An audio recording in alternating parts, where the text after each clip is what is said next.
를 확실하게 밝혀내겠습니다. 이상입니다. 네, 다음으로 김병주 최고위원의 발언이 있겠습니다.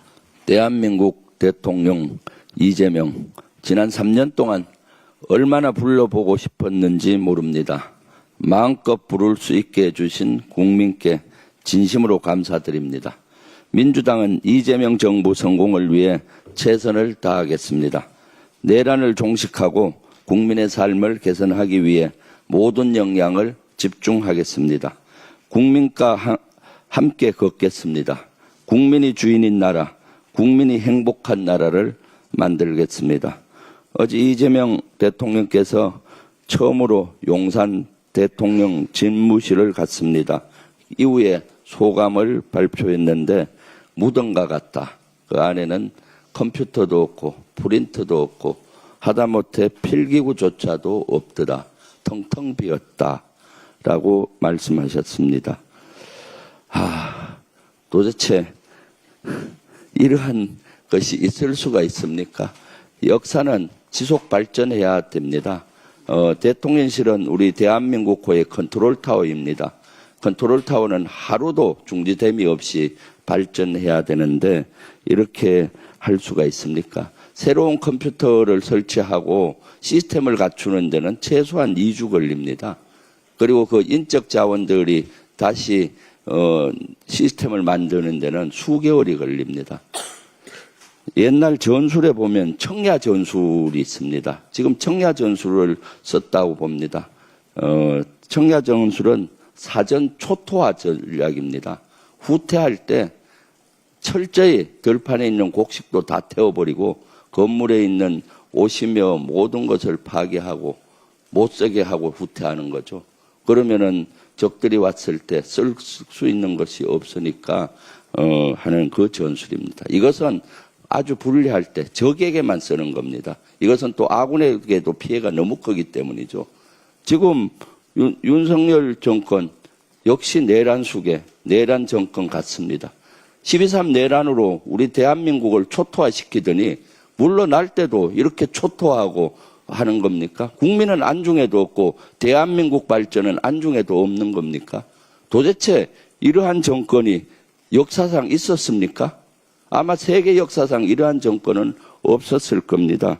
여기에 저는 너무나 분노스럽고 이러한 청야 전술을 쓴 그 정진석 전 비서실장이나 그 수석들이나 할 것으로 보이는데 철저히 조사해서 단죄해야 된다고 저는 보입니다.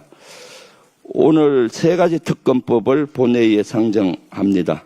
이 가운데 내란특검법은 12.3 개헌과 관련한 윤석열 일당의 내란과 외환 혐의를 수사하는 내용입니다.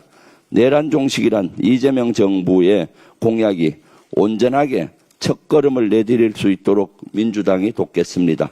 위헌위법한 내란이 다시는 이 땅에 발붙일 수 없도록 하겠습니다. 민주주의와 법치를 지키기 위한 필수 조치입니다. 국민의 힘의 협조를 부탁합니다.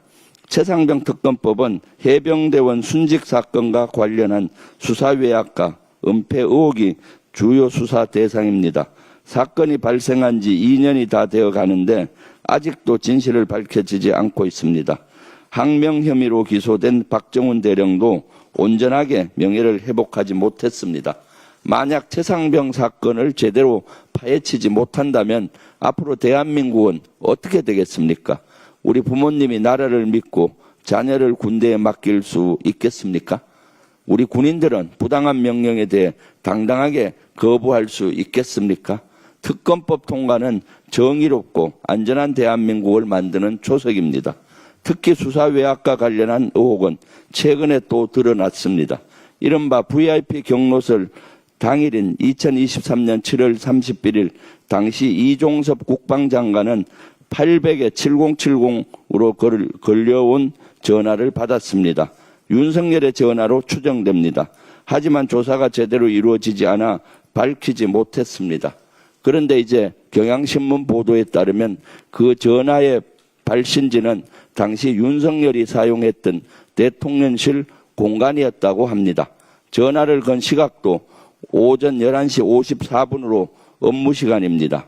이래도 국민의힘은 특검을 반대할 겁니까? 12.3 비상계엄뿐 아니라 최상병 사건의 정점에서 윤석열의 추악한 그림자가 진실의 빛을 가리고 있는 건 아닌지 반드시 확인해야 합니다. 그렇습니다. 이번 특검법은 정의와 공정을 실현하기 위한 최소한의 조치입니다. 우리 국민 모두를 위한 필수 법안입니다. 거듭 국민의힘의 협조를 부탁드립니다. 이상입니다. 네, 다음으로 이현주 최고위원의 발언이 있겠습니다. 네, 주권자